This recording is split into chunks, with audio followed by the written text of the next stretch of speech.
O Evangelho de João. Mateus, Marcos, Lucas, João, capítulo 5.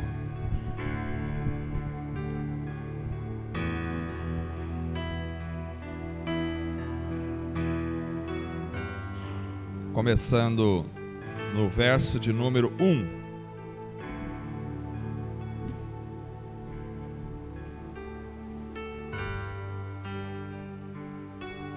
Evangelho de João, capítulo 5, começando no verso de número 1, nós vamos ler até o verso de número 18.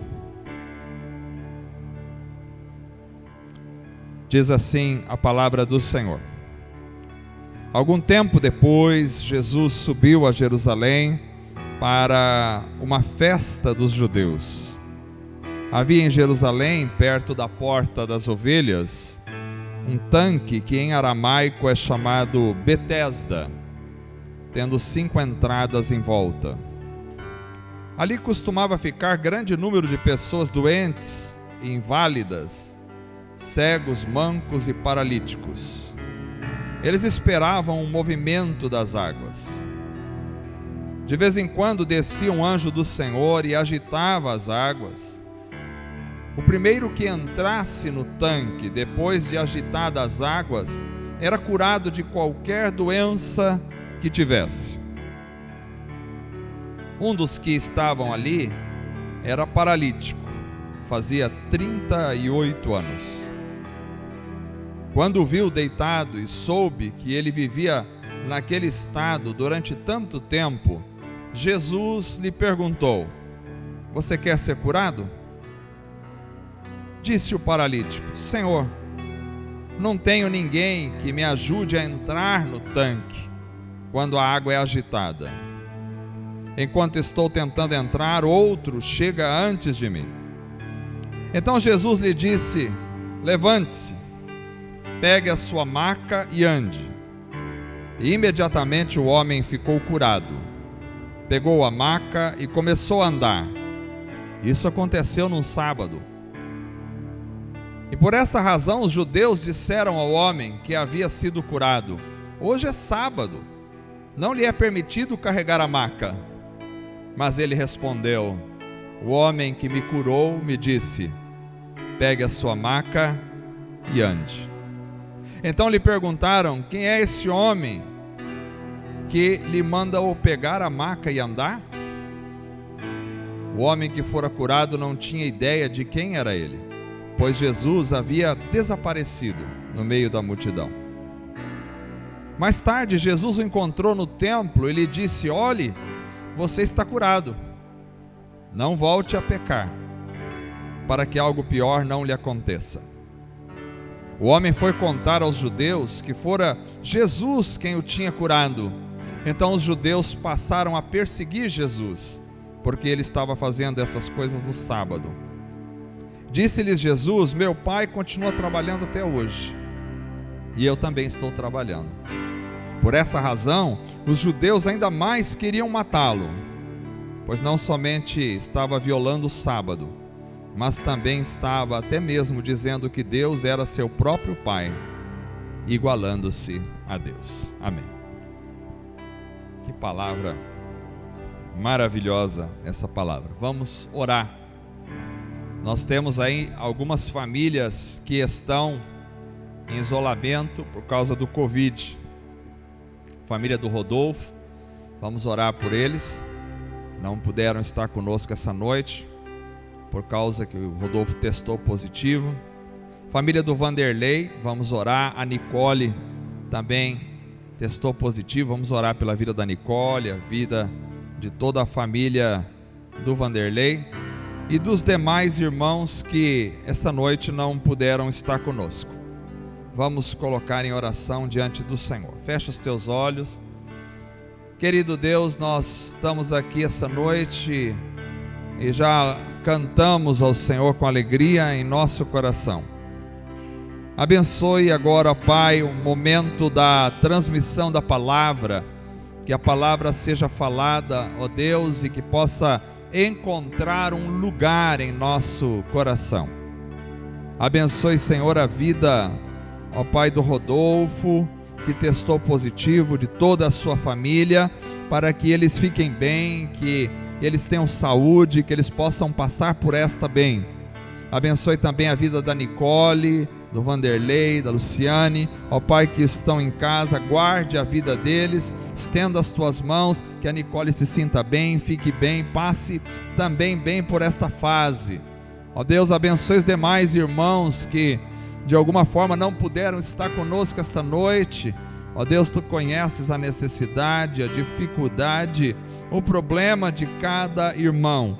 Ó Deus, aqueles que estão enfermos, aqueles que estão com Covid, aqueles que têm qualquer outra dificuldade, estenda as tuas mãos sobre a vida deles agora, eu te peço.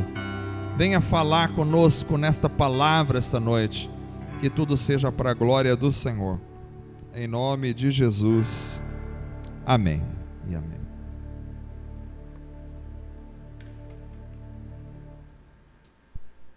Amados irmãos, essa noite nós vamos celebrar daqui a pouquinho a ceia do Senhor. Mas eu quero compartilhar com a igreja essa palavra que creio que vai servir para a edificação dos irmãos. O texto dessa noite revela um episódio extremamente interessante, incomum, extraordinário e único nos relatos bíblicos. Só o Evangelho de João, dos 4 evangelhos que nós temos, Mateus, Marcos, Lucas e João, só o Evangelho de João relata este episódio. É extremamente interessante. O cenário aqui é Jerusalém, e havia um tanque em Jerusalém, perto da porta chamada Porta das Ovelhas. E esse tanque tinha um nome em aramaico. Aramaico era a língua que os judeus começaram a falar depois que eles foram levados para o cativeiro babilônico, o exílio babilônico. Isso se deu perto do século VI antes de Cristo. Esse tanque tinha o nome de Betesda. Betesda significa lugar de misericórdia, casa de misericórdia. E diz que nesse tanque ficava uma grande quantidade de doentes, de enfermos, paralíticos, e de todas as enfermidades. O pessoal estava ali. E diz que de tempo em tempo vinha um anjo de Deus e agitava as águas daquele tanque.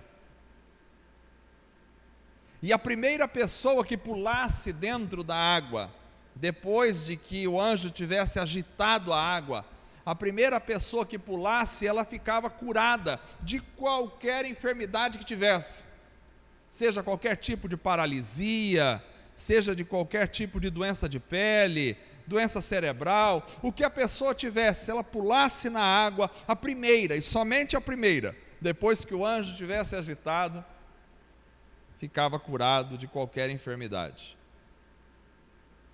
Ora, tinha um homem que estava ali, e ele era paralítico. Imagine no século I, se hoje as pessoas que têm uma certa dificuldade de paralisia, já têm uma vida que não é fácil. Imagine no primeiro século, como era, sem condições nenhumas, sem nenhum tipo de automação, sem nenhum tipo de ajuda. Estava lá aquele homem. Ele vivia numa maca, 38 anos paralítico. E aí então Jesus vai a Jerusalém e encontra aquela situação. Lá está aquele homem, ele queria ser curado da sua enfermidade, mas ele tinha um problema. E o problema é que ele não tinha como chegar no tanque, porque ele era paralítico. E quando o anjo agitava a água, até ele conseguir se arrastar até o tanque, outra pessoa já tinha entrado na frente dele, tinha sido curado e pronto, acabava o poder de cura. E Jesus então chega ali diante daquele homem e pergunta ao homem se ele queria ser curado. E o homem explica a situação. Então Jesus manda que ele se levante, pegue a sua maca e saia. E o homem fica imediatamente, o texto diz que imediatamente ele recebe a cura. Pega a maca, coloca nas costas e sai. E Jesus desaparece. Ora, era um sábado. E como vocês sabem, os judeus não podiam fazer nada no sábado, não podiam trabalhar no sábado. O homem andando com a maca nas costas, os judeus ficam perturbados com essa situação, chegam até ele e dizem: está andando com essa maca, hoje é sábado, ninguém pode carregar nada. E o homem responde: aquele homem que me curou, me disse, tome a sua maca e ande. E eles perguntaram, quem é esse homem? E ele não tinha sequer ideia de quem era Jesus. Jesus tinha desaparecido. Mais tarde o texto diz que ele encontra Jesus no templo, e Jesus disse para ele, olha, você está curado,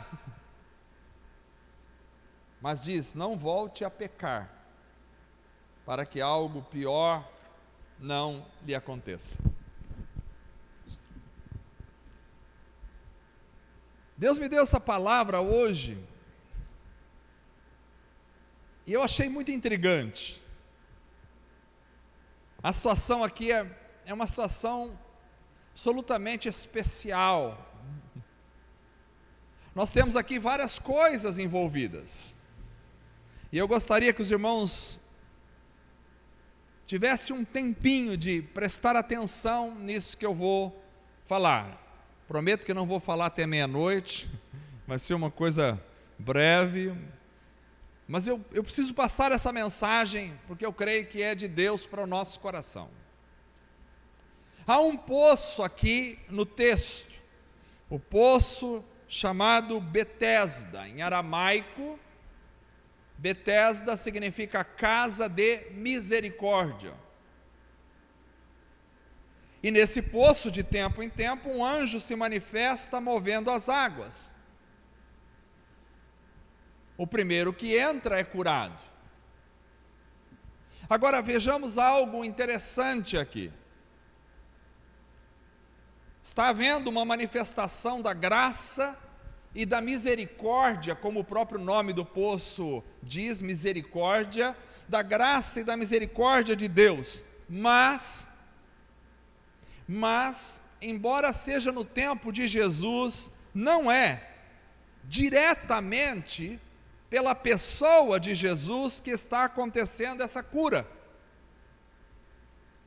Embora nós saibamos que Cristo é Deus, mas aqui há um relato de cura, uma expressão da misericórdia de Deus, em que Cristo não participa diretamente. Quando o anjo desce, move as águas, a primeira pessoa que entra é curada, e Jesus diretamente não está ligado àquela situação. É interessante porque é a misericórdia de Deus expressa na casa da misericórdia, e isso me parece claramente uma referência à antiga aliança. Porque nós temos o texto dizendo que o nome daquele poço é em aramaico, Betesda, casa da misericórdia, e vai acontecendo curas e curas, e Jesus não está diretamente relacionado com aquelas curas. Então aqui se percebe a ação de Deus, que vai atingindo as pessoas, e isso para mim se remete à antiga aliança. Estamos aqui justamente diante desse momento da transição, porque a primeira aliança é feita por Moisés com o povo de Israel, mas aquela aliança dura até Jesus, porque quando Jesus morre em Jerusalém, crucificado, quando Jesus morre, inaugura-se a segunda ou nova aliança, que a gente chama. Então nós temos duas alianças. A primeira aliança, a aliança feita por Deus, através de Moisés com o povo de Israel. E a segunda aliança é a aliança de Cristo na cruz com toda a humanidade.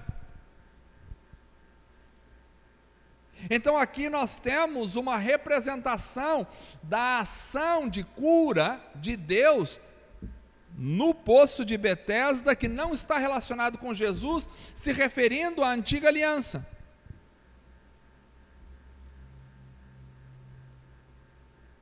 E não é de se deixar passar a ideia também de que a cidade é Jerusalém, e é muito propícia que aconteça em Jerusalém, porque é em Jerusalém que Jesus vai morrer, ressuscitar e vai dar início à nova aliança. Então nós estamos num tempo de transição nesta época da Bíblia, a transição entre a antiga aliança e a nova aliança. Então aqui temos a antiga aliança, havia a expressão celestial na antiga aliança, havia o mover de Deus, mas uma coisa era interessante: havia a necessidade de esforço na antiga aliança. E me parece que é justamente isso que o texto quer mostrar, porque para o paralítico ser curado, ele precisava se esforçar para ser o primeiro a entrar no poço. E esse esforço para acontecer o encontro com o sobrenatural precisava acontecer. Nisto eu começo a me recordar de Josué capítulo 23, verso 6, quando, no contexto da antiga aliança, Josué vai dizer: façam todo o esforço para obedecer e cumprir tudo o que está escrito no livro da lei de Moisés. Nem se desviem dele, nem para a direita, nem para a esquerda. Ou seja, a antiga aliança exigia esforço para se chegar à manifestação do Senhor. O povo estava acostumado a uma vida de esforços para tentar agradar a Deus.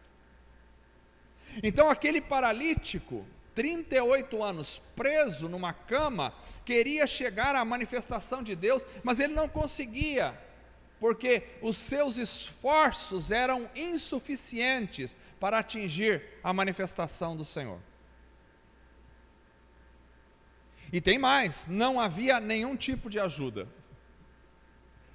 Ele estava ali por si só. Ele vai dizer a Jesus: Senhor, eu não tenho ninguém que me ajude a entrar no tanque quando a água é agitada.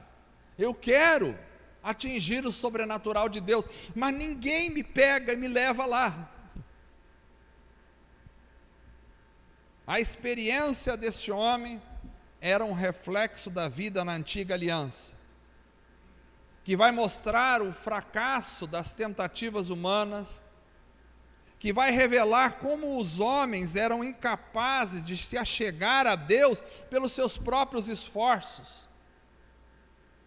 É verdade que alguns tocavam as águas quando o anjo as agitava, mas era algo que não podia gerar verdadeira transformação, porque aqueles que eram curados não voltavam para ajudar aqueles que não podiam chegar no poço. Não é interessante? Se você estivesse lá e de repente tivesse uma enfermidade e tivesse a graça de conseguir chegar primeiro na água e ser curado, você não teria um pensamento assim: agora eu vou ajudar outros que estão aqui e não podem chegar na água. Mas o paralítico disse: não tenho ninguém. O camarada que desce, é curado, vai embora, porque ele é curado, mas ele não é transformado.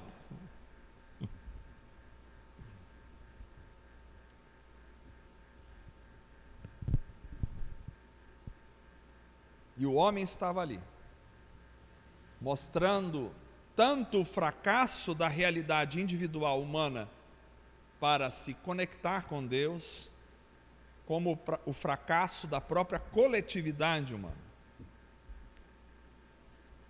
Esse homem é a expressão do fracasso humano de não conseguir chegar até o sobrenatural de Deus pelos seus esforços, mas ele também é a expressão do fracasso coletivo, que não conseguia parar para pensar no próximo, a ponto de levá-lo para ser tocado pelo sobrenatural. Mas aí chega Jesus na história. E aleluia, porque o Senhor chegou, é o Emanuel conosco, Deus conosco. E a realidade da nova aliança é essa: é Deus vindo até o homem, já que o homem não consegue chegar até Deus pelos seus próprios esforços. É Deus vindo até o homem. Então Cristo chega àquele paralítico que está ali. Porque o que a antiga aliança e a lei não podiam fazer, porque o homem está contaminado em seu pecado, a graça na nova aliança fez. Quando Cristo chegou, ele se aproximou daquele que não podia se aproximar dele.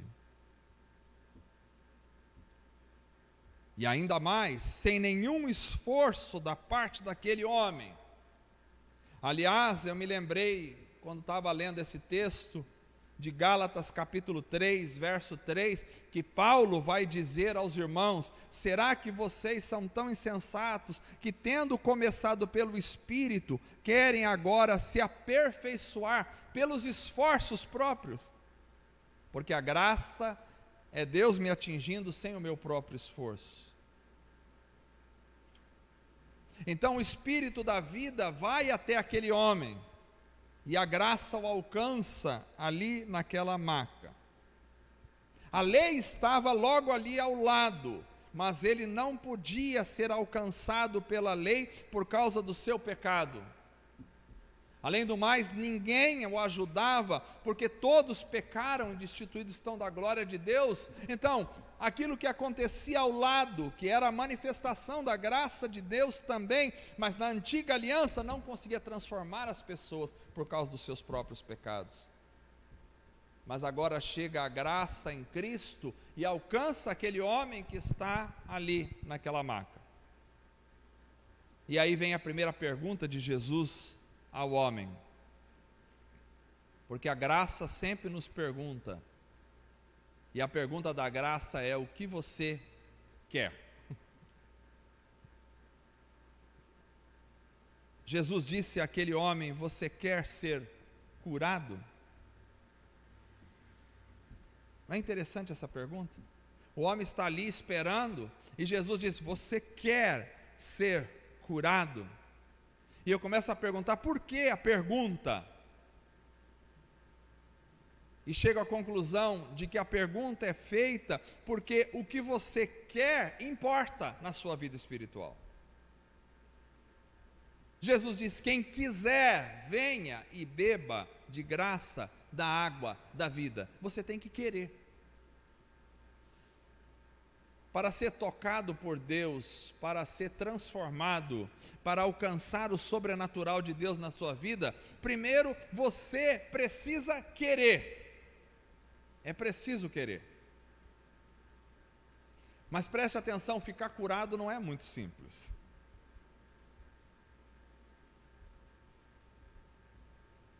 Pense na situação daquele homem.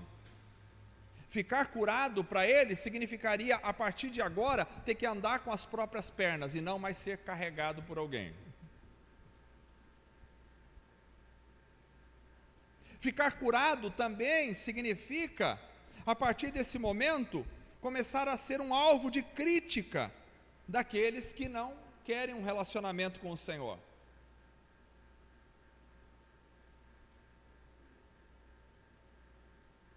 Porque a partir do momento em que você tem uma mudança de vida, você não precisa mais ser carregado, mas terá as críticas para carregar. Então vem a pergunta: E eu acho que hoje a graça nos faz essa mesma pergunta: o que é que você quer? Você quer ter uma experiência com Deus? Você quer tocar o sobrenatural de Deus? Você quer o Senhor? Porque se quiser o Senhor, saiba que a sua vida vai mudar plenamente. Mas com a mudança da vida vem também grandes responsabilidades.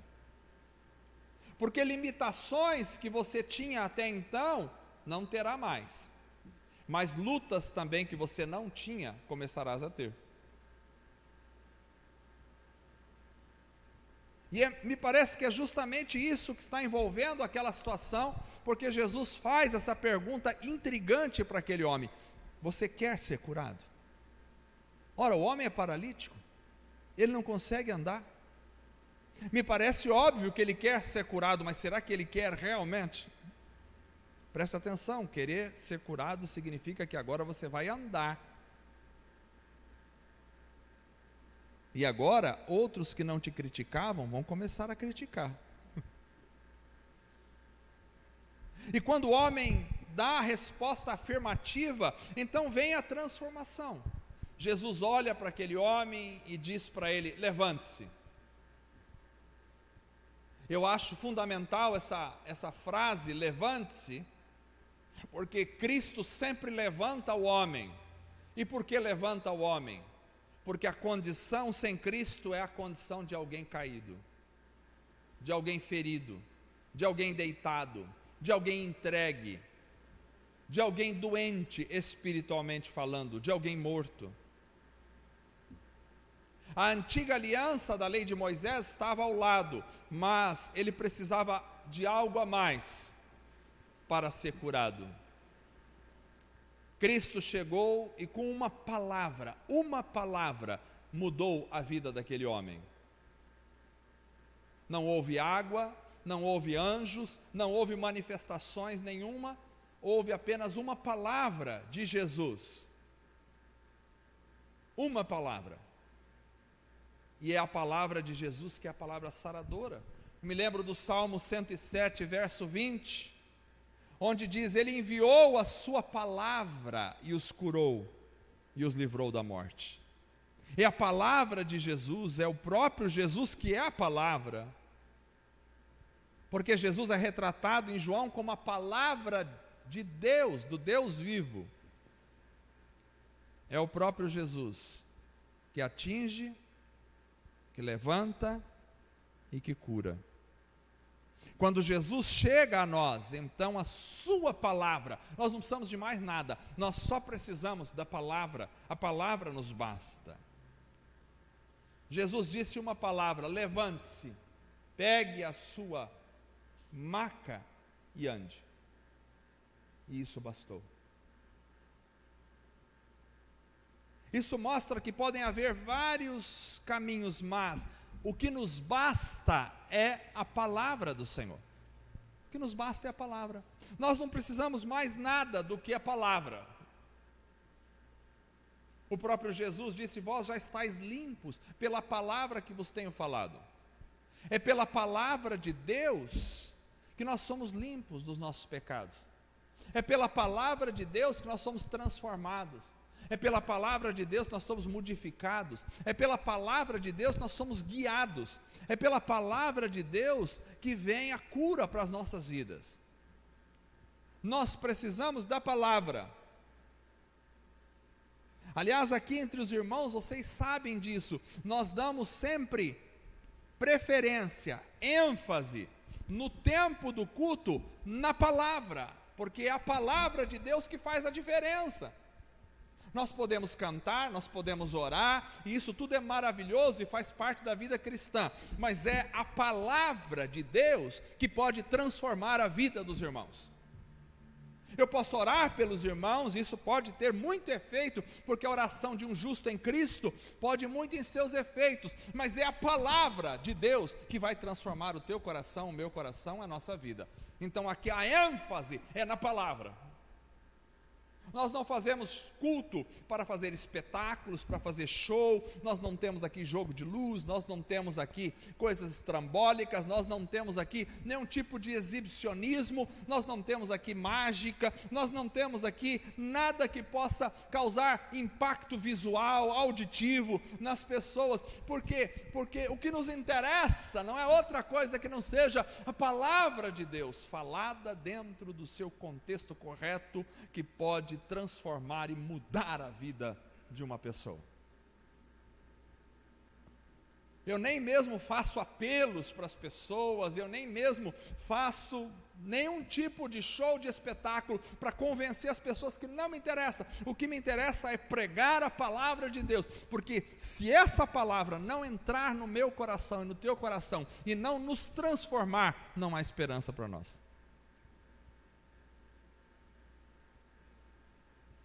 Havia anjos e havia água, havia manifestações sobrenaturais do próprio Deus, mas era a palavra de Jesus que deu solução para a vida daquele homem, só a palavra. Jesus é a palavra que cura e livra da morte. Levante-se é a ordem de Deus para o caído. Levante-se. Eu me lembro quando Jesus chegou diante do túmulo de Lázaro, um homem que estava morto há 4 dias. Ele disse: tira a pedra do túmulo. E o povo começou a dizer: mas já cheira mal. 4 dias que ele está morto, está podre. E Jesus disse: tire a pedra.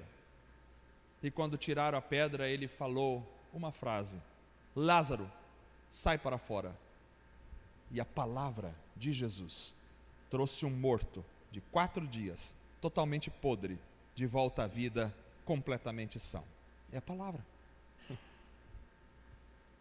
Não há outra coisa que nos traga vida que não seja a palavra, porque a palavra de Jesus é a sua interioridade que sai para nós. É a vida de Deus, é o sopro de Deus para a nossa vida. Levante-se, a ordem de Deus para o caído. Mas para levantar precisa da graça te atingir, da graça chegar até você. Quando Jesus chega a nós, então a sua palavra nos basta e nós não precisamos de mais nada. A palavra de Cristo nos basta. Ainda que não tiver ninguém por mim e por você, como aquele paralítico, não tinha ninguém por ele. Não tinha uma mãe, não tinha um pai, não tinha um irmão, não tinha um amigo que estivesse ali para pegá-lo e jogá-lo na água. Ele não tinha ninguém. Mas quando a palavra chega, a palavra te basta. Mesmo que não haja ninguém por você. Se Deus for por você, se Deus é por nós, quem será contra nós? Então aqui nós vemos a suficiência de Cristo para a vida de um ser humano.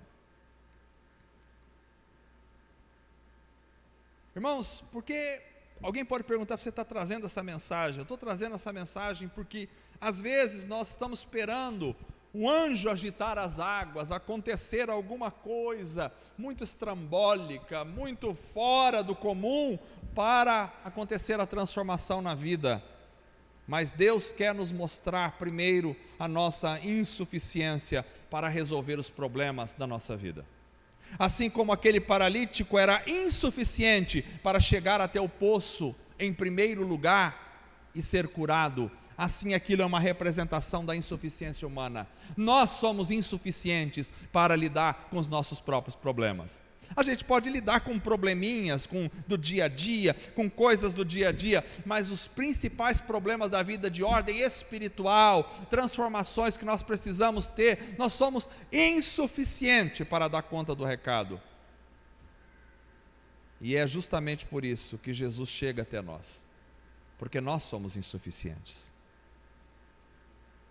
Ele chega e é através da palavra dele que vem a nossa cura. A palavra chegou. Mas Cristo também disse ao homem, não só levante-se, Cristo disse: tome a sua maca e ande.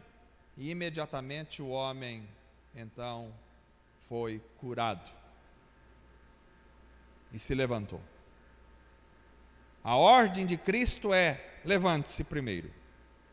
E depois de se levantar, tome o que te carregava.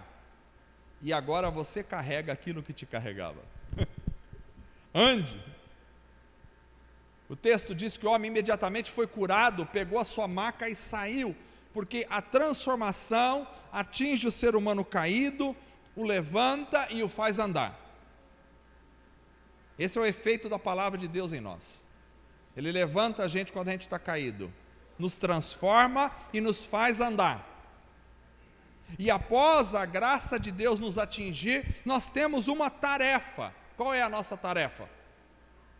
É a tarefa desse homem: levar o que nos prendia, carregar aquilo que te carregava. Isso é o mesmo que testemunhar do que Deus está fazendo.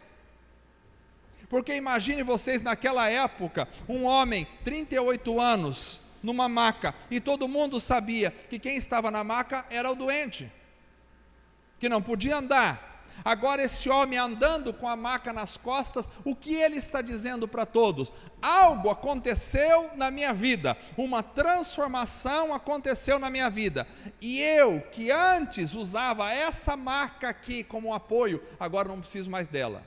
E ele carrega a maca para mostrar para todos e para testemunhar aquilo que Cristo tinha feito em sua vida. A graça nos atinge para nos transformar, e os transformados se tornam em discípulos e mensageiros do Mestre com a sua vida. Carregar a maca é testemunhar de quem você era e de quem agora você é.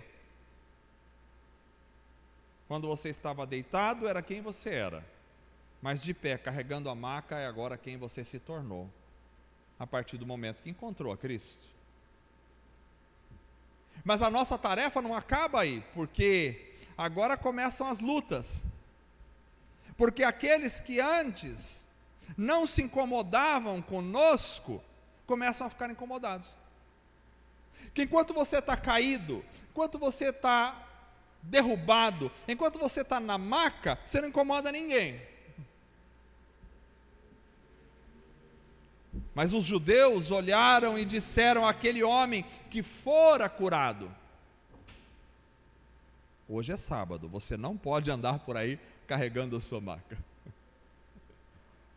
E eu fico pensando comigo, por que será que esses homens não estavam lá para ajudar aquele homem a entrar no tanque, quando ele não tinha ninguém para colocá-lo no tanque? Por que eles não estavam lá para ajudá-lo a entrar no tanque, mas agora estavam lá para repreendê-lo, porque ele tinha sido curado e estava andando com uma maca nas costas? Isso mostra para mim e para você que enquanto você não se encontra com Cristo, você não é alvo de críticas e perseguições daqueles que não têm Cristo.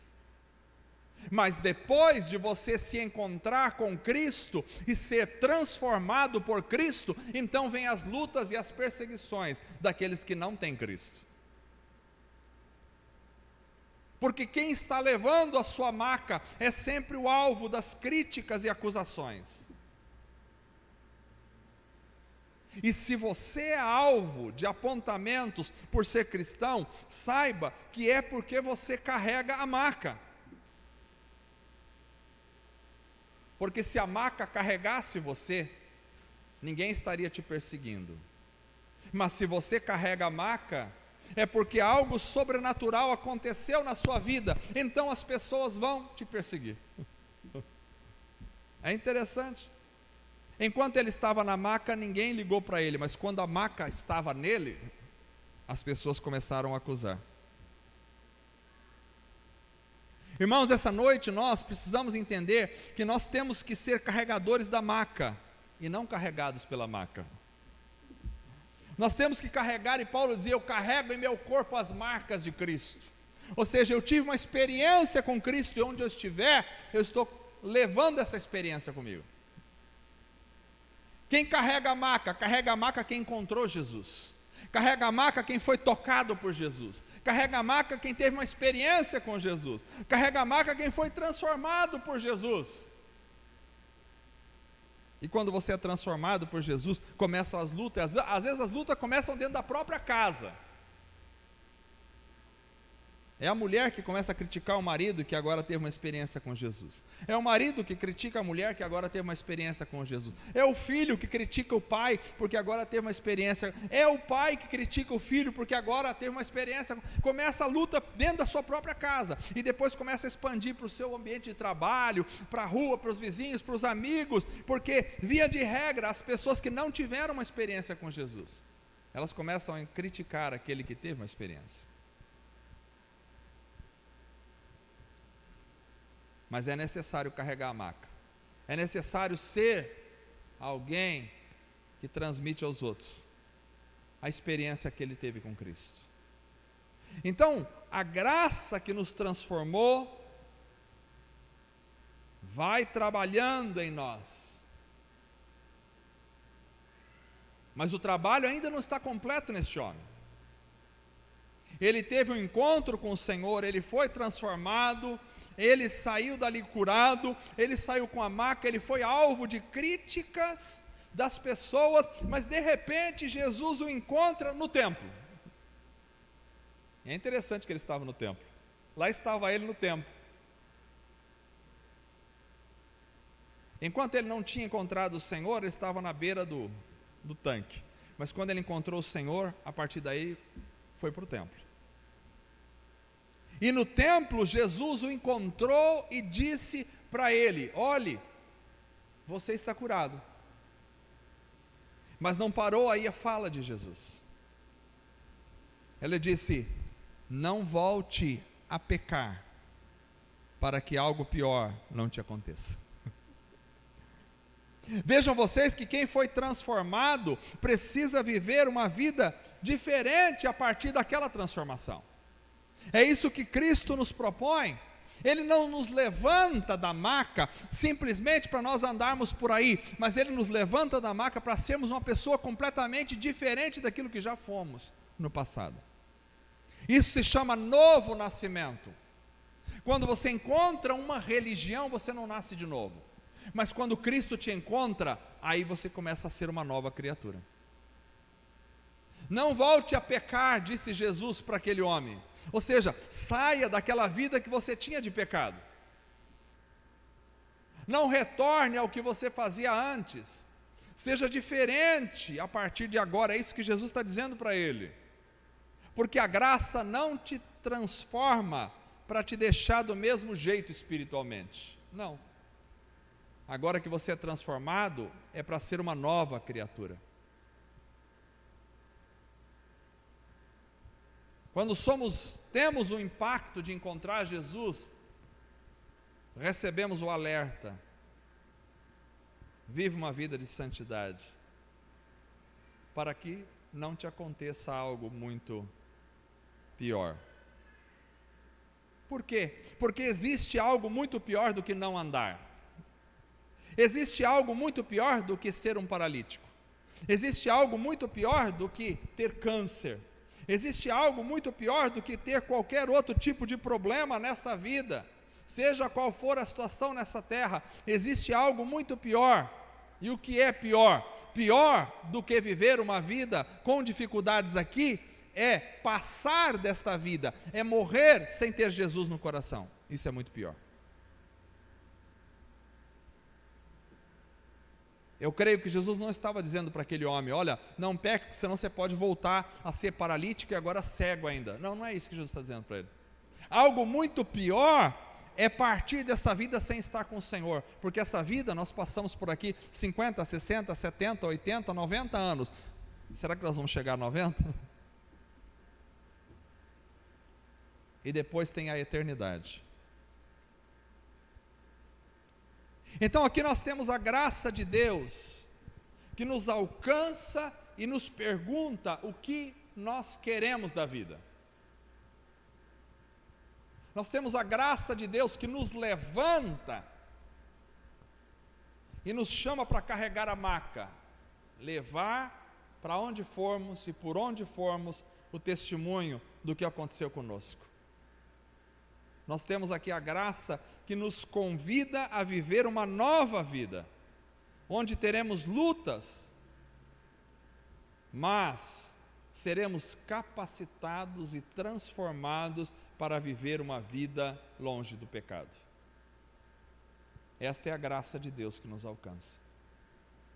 A mensagem desta noite é sobre a graça maravilhosa de Deus, que pode atingir o meu coração, pode atingir o seu coração, pode transformar a nossa vida, pode nos dar capacidade para vivermos uma vida diante de Deus. Que Deus abençoe a todos em nome de Jesus. Vamos ficar em pé para orarmos.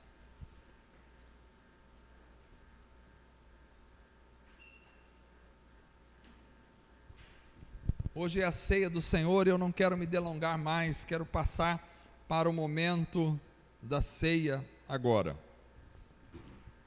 Quando vamos comer do pão e beber do cálice do Senhor. Fomos transformados por essa graça, e é isso que nos dá o privilégio de poder participar da ceia do Senhor. Esta noite a palavra de Deus foi pregada, e eu quero que você feche os teus olhos e abra o teu coração, para que o Espírito de Deus possa trabalhar na sua vida. Senhor Deus, peço que o Senhor toque no coração de cada pessoa que está neste lugar,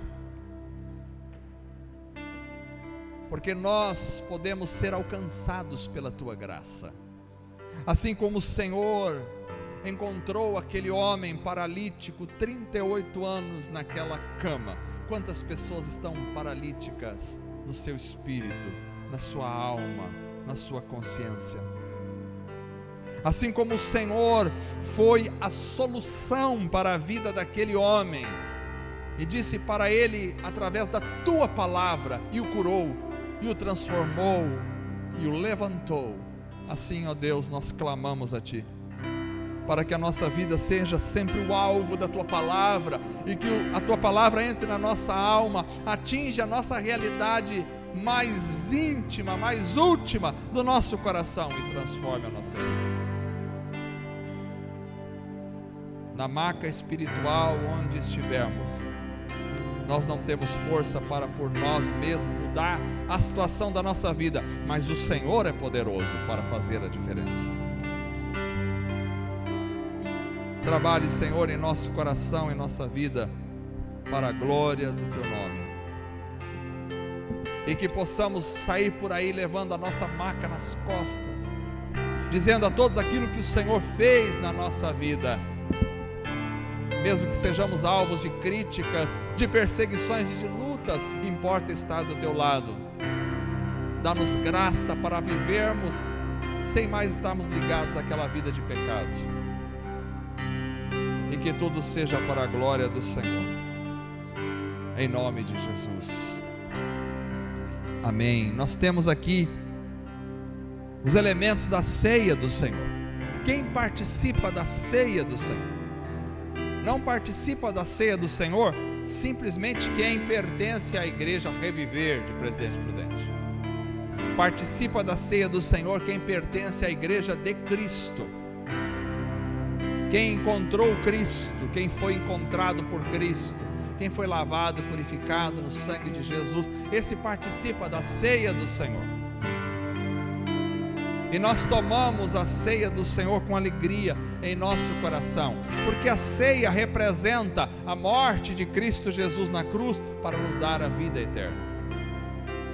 Quero convidar os diáconos para vir aqui à frente, e nós vamos orar quando vamos repartir a ceia do Senhor com alegria em nossos corações. Feche os teus olhos e nós vamos orar, e nós vamos buscar ao Senhor. A palavra de Deus diz que na noite em que o Senhor foi traído, Ele tomou o pão, tendo partido, deu graças e o partiu e disse: tomai e comei, isto é meu corpo, que é dado em favor de vocês. nós vamos agradecer ao Senhor pelo pão, que representa o corpo de Cristo Jesus. Senhor Deus, nós te louvamos, te agradecemos pelo pão que representa o teu corpo. Abençoe os irmãos que vão pegar o pão esta noite, que vão comer, que o façam com consciência, com alegria, com paz de espírito, para a glória do Senhor. Em nome de Jesus, amém.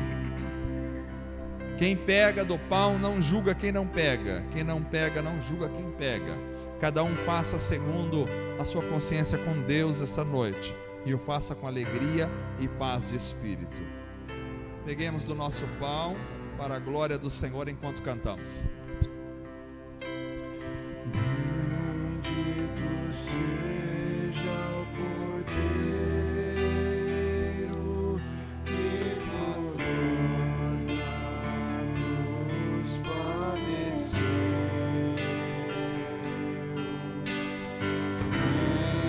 Bendito seja o seu sangue que por nós pecadores verteu. Se neste sangue lavados com roupas que tão alvas são, os pecadores remidos que perante seu Deus hoje estão.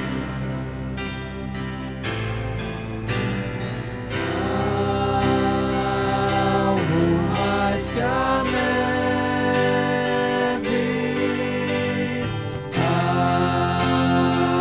alvo mais que a neve, se neste sangue lavado,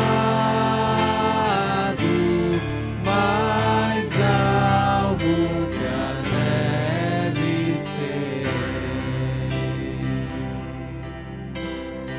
Quão espinhosa coroa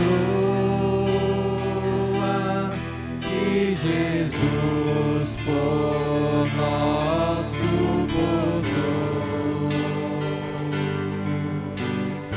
Oh, quão profundas as chagas que nos provam o quanto Ele amou. Eis essas chagas pureza para o mais pobre pecador, pois que mais alvo que a neve, o teu sangue nos torna, Senhor.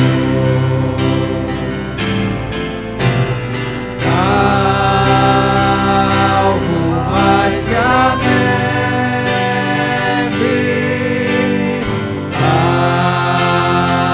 alvo mais que a neve,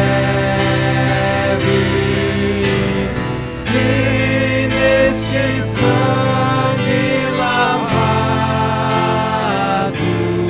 mais alvo que a neve serei. Graças a Deus. Ao pegar o seu pão, saiba que o pão representa, é uma representação do corpo de Cristo Jesus. Esse corpo de Cristo que foi dado na cruz por mim e por você. Nós colocamos o pão aí num plastiquinho por questões sanitárias, né? Mas você pode pegar o seu pão agora e vamos orar ao Senhor, agradecendo a Deus pelo privilégio de poder comer deste pão com alegria em nossos corações. Pegue o seu pão Oremos ao Senhor. Senhor, muito obrigado pelo privilégio de ter agora o pão em nossas mãos. Abençoe teu povo que recebe o pão, que o façam com alegria, ó Pai, que possam comê-lo na comunhão de Cristo Jesus. Em nome de Jesus, amém. Coma do seu pão com alegria.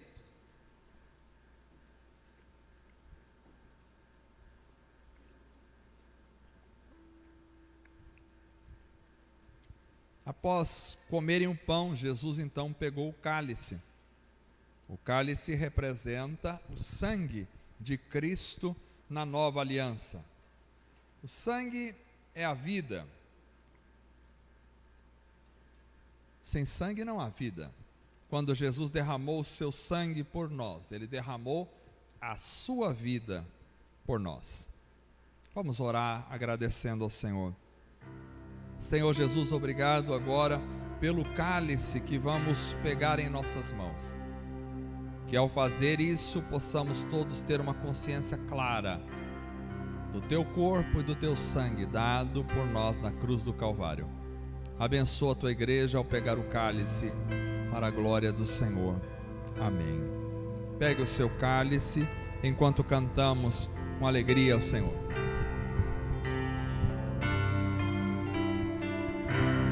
Aleluia.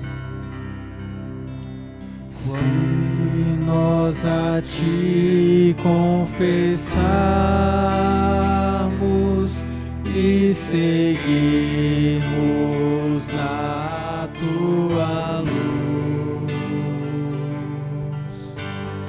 tu não somente perdoas, purificas também, ó Jesus. Se é de todo pecado, que maravilhas desse amor, pois que mais alvo que a neve, o teu sangue nos torna, Senhor. Alvo mais que a neve, alvo mais que a neve.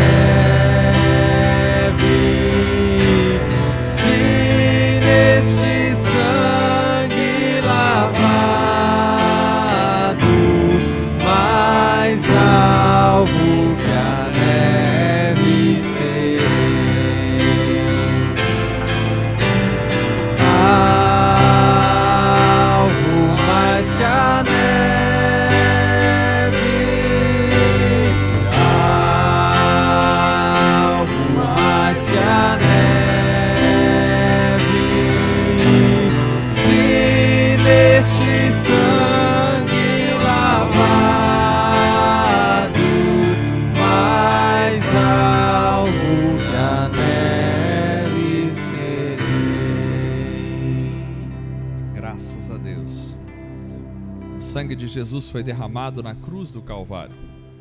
A primeira aliança feita Moisés com o povo de Israel foi feita com sangue de animais. A segunda aliança feita entre Cristo e a igreja foi feita com o próprio sangue do Senhor. Quando Cristo derramou o seu sangue na cruz, ele estava purificando os nossos pecados. O livro de João diz que se confessarmos nossos pecados, ele é fiel e justo para nos perdoar os pecados. Também diz que se andarmos na luz, como ele na luz está, o sangue de Cristo nos purifica, mantemos comunhão uns com os outros e o sangue de Cristo nos purifica de todo o pecado. Confiamos no Senhor. Pegue o seu cálice. Aqui há uma representação do sangue de Cristo Jesus, dado na cruz por nós. Oremos ao Senhor, graças te damos pelo cálice que vamos beber, o cálice que representa o teu sangue, que tudo seja para a glória do Senhor, em nome de Jesus. Amém. Tome do seu cálice. A ceia do Senhor é um memorial. A igreja deve participar da ceia do Senhor. Às vezes, pode ser que algumas pessoas não deem muito valor ao momento da ceia, mas ele é um momento extremamente íntimo da igreja, e a igreja deve prezar por estar presente na ceia do Senhor. Todos os irmãos, a ceia fala da nossa comunhão como igreja. Comunhão como igreja. Deus faz uma coisa importante. Ele nos dá metáforas de realidades espirituais. A família em casa é uma metáfora da igreja. Se eu não consigo ter comunhão, relacionamento familiar, claro, estou falando de uma família onde todos são cristãos. Se eu não consigo ter comunhão na minha família, que somos cristãos, eu não consigo ter comunhão na igreja. A igreja local, esta igreja local, é uma metáfora da igreja de Cristo. Se eu não consigo ter comunhão com a igreja local, eu não consigo ter comunhão com a igreja de Cristo, universal do mundo inteiro. É uma metáfora. Se eu não consigo estar presente, se eu não consigo me relacionar com a igreja local, não pense que eu vou conseguir me relacionar com a igreja celestial. Deus faz as coisas por metáforas, para nos ensinar. Que Deus abençoe os irmãos, em nome de Jesus.